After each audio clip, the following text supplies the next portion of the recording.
নতুন বছরে আমরা শপথ নেই, আমরা যেন অন্তরে হিংসা লালন না করি, বিদ্বেষ লালন না করি, আমরা নিজেরা যেন কাদা ছোড়াছুরি না করি, আমরা যেন মিলেমিশে একসাথে একাকার হয়ে যাই।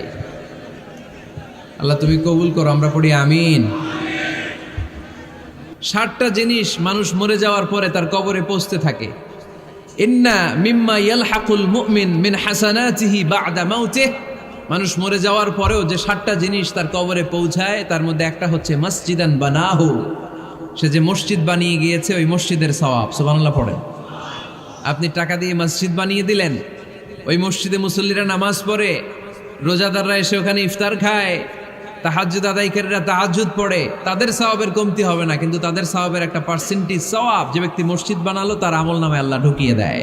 সুবহানাল্লাহ বলতে পারলেন না? হে নামাজি